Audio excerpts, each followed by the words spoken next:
उत्तर प्रदेश के चुनाव में अभी 6 महीने से ज्यादा का वक्त है, लेकिन राजनीतिक तैयारियां देखेंगे तो ऐसा लगेगा जैसे चुनाव बस कुछ ही दिन में होने वाले हैं।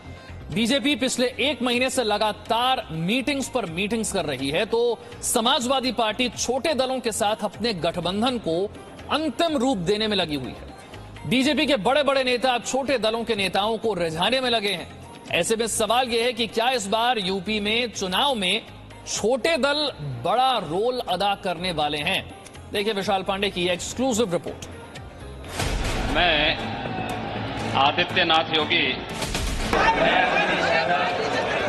ईश्वर की शपथ लेता हूं, सच्ची श्रद्धा और निष्ठा रखूंगी। योगी आदित्यनाथ, अखिलेश यादव और मायावती। उत्तर प्रदेश में 2022 का मुकाबला इन्हीं तीनों के बीच तय है। 5-5 साल तक मुख्यमंत्री रहने के बाद अब 2022 में लखनऊ का ताज एक बार फिर किसी न किसी बड़े दल के नेता के सिर पर ही सजने वाला है। लेकिन इस लड़ाई में यूपी के छोटे दल इस बार किंग मेकर बनकर उभरने वाले हैं। अपना दल की अनुप्रिया पटेल, सुहेलदेव भारतीय समाज पार्टी के ओम प्रकाश राजभर, निषाद पार्टी के संजय निषाद, राष्ट्रीय लोकदल के जयंत चौधरी और महान दल के केशव देव मौर्य और जनवादी पार्टी के संजय चौहान के साथ साथ शिवपाल यादव और चंद्रशेखर रावण पर इस चुनाव में हर किसी की नजर है। यूपी में तकरीबन हर बड़ी पार्टी के पास अपना वोट बैंक है, लेकिन जीत उसी पार्टी को मिलती है जिसको कोई अन्य वोट बैंक प्लस होता है, और ये वोट बैंक उत्तर प्रदेश में छोटे दलों से प्लस होता है। 2014 के चुनाव से पहले इन दलों को कोई बड़ी पार्टियां ज्यादा भाव नहीं देती थी, लेकिन 2014 में अमित शाह ने जो सामाजिक समीकरण बनाया, उसके बाद से उत्तर प्रदेश में छोटे दलों की मांग अचानक से बढ़ गई। आज यूपी में छोटे दलों की डिमांड इतनी बढ़ी हुई है कि दिल्ली में अमित शाह से लेकर यूपी में योगी आदित्यनाथ और अखिलेश यादव छोटे छोटे दलों के नेताओं से खुद मिल रहे हैं और साथ लाने की बात कह रहे हैं। बीजेपी और समाजवादी पार्टी ने छोटे दलों से गठबंधन तकरीबन फाइनल भी कर लिया है। इन दोनों के समीकरणों के बारे में हम आपको बताएंगे, लेकिन आज सबसे पहले बात होगी सुहेलदेव भारतीय समाज पार्टी की, जो 2017 में बीजेपी के साथ थी। 2019 चुनाव में ये अकेले मैदान में थे और 2022 में अब अखिलेश यादव के साथ जाने की तैयारी है। जी न्यूज से खास बातचीत में ओम प्रकाश राजभर ने पहले योगी सरकार पर हमला किया और फिर साफ किया कि इस बार अखिलेश यादव के साथ जाने की तैयारी है। इसके लिए वो 9 जुलाई की डेडलाइन भी दे रहे हैं। ओम प्रकाश राजभर समाजवादी पार्टी के साथ गठबंधन करेंगे 2022 में? बिल्कुल करेंगे, कोई दिक्कत नहीं, कोई परहेज नहीं। हमारा मकसद वंचित समाज को हिस्सा दिलाना है। उनको हिस्सा दिलाने के लिए समाजवादी पार्टी तैयार, तो उसका स्वागत है। नहीं, हम आपसे जानना चाह रहे हैं। नहीं, हम उसका स्वागत करते हैं। क्या इसके लिए लोगों को इंतजार करना होगा या अंदर खाने कुछ प्लानिंग आप लोगों की चल रही है? देखिए, 9 जुलाई बीजेपी से जब गठबंधन हुआ तो 9 जुलाई को हुआ था, और उत्तर प्रदेश में जब 14 साल लगातार बीजेपी नदी के किनारे नाव लेके इंतजार करती थी कि हम उस पार चले जाएं, यूपी में सरकार बना लें, कोई ठिकाना कहीं नहीं लगा, तो 9 जुलाई को बीजेपी ने घुटना टेका ओम प्रकाश राजभर के सामने, अनुप्रिया पटेल के सामने, तो हम लोगों ने लपट करके उनकी नैया पार कर दी। एक भी काम इन्होंने नहीं किया जी। तो इस नाते हम लोगों ने मन बनाया है कि इनकी नैया हम लोगों ने पार लगाया है, तो इनकी नैया मझधार में डुबो करके इनको खत्म भी करेंगे। 2014 के चुनाव से पहले ओम प्रकाश राजभर पूर्वांचल में कई सीटों पर चुनाव लड़ते थे। उनको वोट भी मिलते थे, लेकिन वो वोट सीटों में बदल नहीं पाते थे। 2017 के विधानसभा चुनाव से पहले अमित शाह ने ओम प्रकाश राजभर को अपने साथ लिया और सुहेलदेव भारतीय समाज पार्टी का वोट बीजेपी में ट्रांसफर करा लिया। 2019 के चुनाव से पहले ओम प्रकाश राजभर भाजपा से नाराज हो गए और फिर बीजेपी से दूरी बना ली। राजभर बीजेपी से दूर हुए, लेकिन बीजेपी को नुकसान नहीं हुआ। 2019 लोकसभा में राजभर के असर वाले इलाके में बीजेपी को अच्छी सफलता मिली। ऐसे में सवाल यह है कि जब राजभर 2019 में बीजेपी को नुकसान नहीं पहुंचा पाए तो अब अखिलेश यादव उन्हें अपने साथ क्यों लेंगे? इस सवाल को समझने के लिए ये नक्शा देखिए। गाजीपुर, बलिया, मऊ, आजमगढ़, अंबेडकर नगर, वाराणसी, ये पूर्वांचल के वो 6 जिले हैं जहां अच्छी खासी संख्या में राजभर वोटर हैं और ओम प्रकाश राजभर इस वोट बैंक को ट्रांसफर करने की क्षमता रखते हैं। सुहेलदेव भारतीय समाज पार्टी के बाद बाकी छोटे दलों की बात करें, उससे पहले समाजवादी पार्टी और बीजेपी का समीकरण समझ लेते हैं। शुरुआती संकेतों के मुताबिक बीजेपी इस चुनाव में अपना दल और निषाद पार्टी से गठबंधन करने वाली है, जबकि समाजवादी पार्टी, राष्ट्रीय लोकदल, महान दल और जनवादी पार्टी के साथ गठबंधन करने वाली है। आज हम बीजेपी और समाजवादी पार्टी के साथ गठबंधन करने वाले छोटे दलों की बात करेंगे और सबसे पहले बीजेपी के साथ जाने वाले अपना दल की बात होगी। यूपी में अपना दल के 9 विधायक और 2 सांसद हैं। अनुप्रिया पटेल की अगुवाई वाला अपना दल 2014 से बीजेपी के साथ गठबंधन में है। 2014 में अपना दल ने लोकसभा की 2 सीटें जीती। अनुप्रिया पटेल को मोदी सरकार में मंत्री बनाया गया। 2017 के विधानसभा चुनाव के बाद अपना दल के कोटे से एक विधायक को योगी सरकार में भी जगह दी गई। अनुप्रिया पटेल के पति आशीष पटेल को एमएलसी बनाया गया, लेकिन 2019 के लोकसभा चुनाव के बाद केंद्र सरकार में अनुप्रिया पटेल को जगह नहीं मिली, जिसके बाद से यह बताया जा रहा था कि अनुप्रिया पटेल बीजेपी से नाराज हैं और अनुप्रिया पटेल की इसी नाराजगी को दूर करने के लिए बीजेपी तमाम कोशिशें भी कर रही है और यूपी में जौनपुर व सोनभद्र की 2 जिला पंचायत अध्यक्ष की सीट भी बीजेपी ने अपना दल को दी है। इतना ही नहीं, इससे पहले दिल्ली में अमित शाह भी अनुप्रिया पटेल से मिल चुके हैं और भरोसा दे चुके हैं कि सत्ता में उचित हिस्सेदारी जरूर मिलेगी।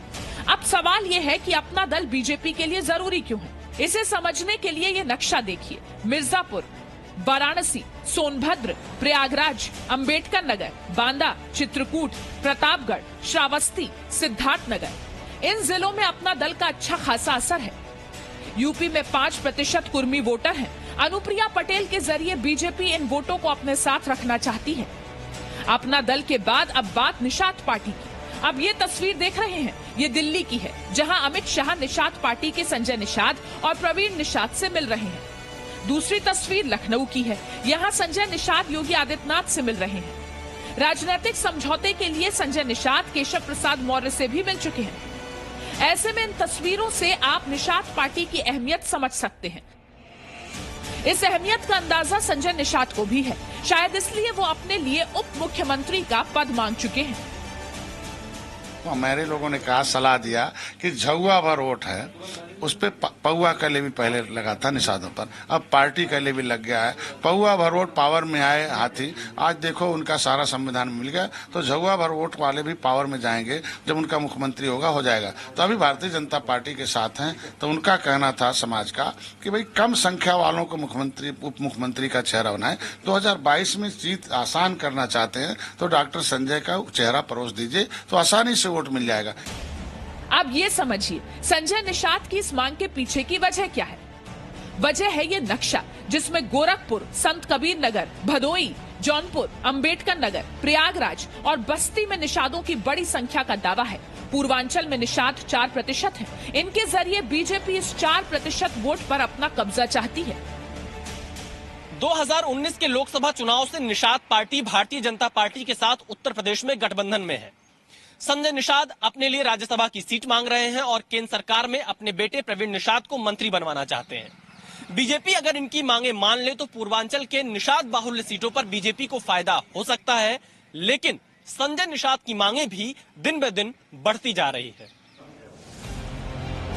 बीजेपी के बाद अब बात समाजवादी पार्टी के राजनीतिक समीकरण की।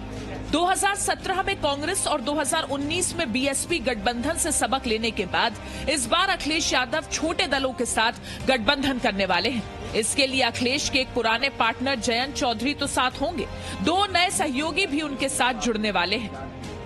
कांग्रेस और बीएसपी को छोड़कर अखिलेश यादव आरएलडी को अपने गठबंधन में क्यों रखे हुए हैं, इसके पीछे सबसे बड़ा कारण जाट फैक्टर है। पश्चिम यूपी के 15 जिलों में जाट मतदाताओं की संख्या अच्छी खासी है। हालांकि 2014, 17 और 2019 के चुनाव में जाट मतदाताओं की राष्ट्रीय लोकदल के साथ दूरी देखी जा चुकी है। लेकिन हाल ही में हुए किसान आंदोलन के बाद जाट मतदाता एक बार फिर से आरएलडी के साथ जा सकते हैं। यही कारण है कि अखिलेश यादव इस वक्त पश्चिमी यूपी में जयंत चौधरी के साथ दिखाई दे रहे हैं। अगर नक्शे के जरिए समझने की कोशिश करें तो बागपत, मुजफ्फरनगर, शामली, बुलंदशहर, मथुरा, हाथरस, अलीगढ़, आगरा, मेरठ और गाजियाबाद में आरएलडी की अच्छी खासी संख्या है। लगभग 40 विधानसभा सीटों पर जाट वोट बैंक निर्णायक भूमिका में है और ये सारी बातें अखिलेश को फायदा पहुंचाने वाली हैं। आरएलडी के बाद अब बात अखिलेश के दो और सहयोगियों की। सबसे पहले महान दल की बात करते हैं। पश्चिमी यूपी के बिजनौर, संभल, मुरादाबाद, सहारनपुर, मुजफ्फरनगर, हाथरस, कासगंज, एटा, बदायूं, बरेली और हरदोई जिलों की कुछ कुछ सीटों पर प्रभाव माना जाता है। यूपी की राजनीति में जाति एक कड़वा सच है। उत्तर प्रदेश के कई इलाकों में मौर्य शाक के सैनी कुशवाहा वोट बैंक का अच्छा खासा असर माना जाता है। अगर हम पश्चिमी यूपी की बात करें तो महान दल और समाजवादी पार्टी के बीच गठबंधन हो चुका है। लखनऊ में महान दल के केशवदेव मौर्य और अखिलेश यादव की एक साथ प्रेस कॉन्फ्रेंस हो चुकी है। यही नहीं, जब मैंने अखिलेश यादव का इंटरव्यू किया था तो उन्होंने महान दल के साथ गठबंधन की बात कही थी और कई अन्य छोटे दलों के साथ गठबंधन को भी स्वीकार किया था, जिसमें शिवपाल यादव की भी पार्टी शामिल थी।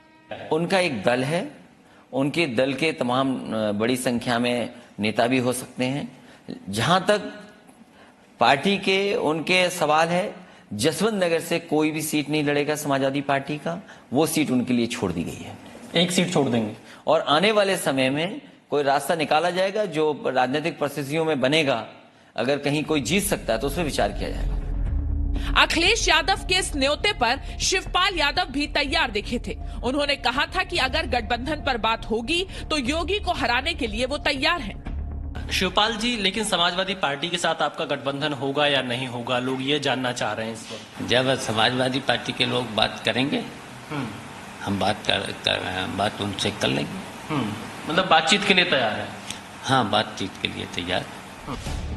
इन दो दलों के अलावा अखिलेश यादव संजय चौहान की जनवादी पार्टी के साथ भी गठबंधन कर रहे हैं। जनवादी पार्टी पूर्वी यूपी में कई जगहों पर अच्छा खासा असर रखती है। नक्शे के जरिए समझे तो मऊ, आजमगढ़, गाजीपुर, बलिया, चंदौली और जौनपुर में जनवादी पार्टी किसी भी दल को हरा और जिता सकती है।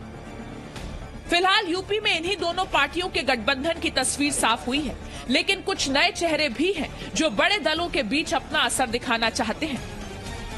पश्चिमी यूपी में भीम आर्मी वाले चंद्रशेखर आजाद ने भी अपनी नई पार्टी बनाई है, आजाद समाज पार्टी। पश्चिमी यूपी के मुजफ्फरनगर, सहारनपुर, शामली, बुलंदशहर जैसे जिलों में चंद्रशेखर आजाद की अच्छी खासी पकड़ मानी जाती है। वहीं डॉक्टर मोहम्मद अयूब, जिन्होंने पीस पार्टी बनाई है, वो कभी बीएसपी तो कभी कांग्रेस के साथ दिखाई देते हैं। अनुप्रिया पटेल की मां उनसे अलग होकर इस वक्त अलग दल बनाकर चुनावी मैदान में है, जिसका नाम है अपना दल कमेरावादी। अगर ये छोटे छोटे दल कुछ भी सीटों पर असर करने में कामयाब रहे तो बड़ी पार्टियों का खेल बिगाड़ सकते हैं। कैमरामैन एस जयदीप के साथ Vishal Pandey, Zee Media, Lucknow. Presenting B News app available on Google Play and App Store. Download it now.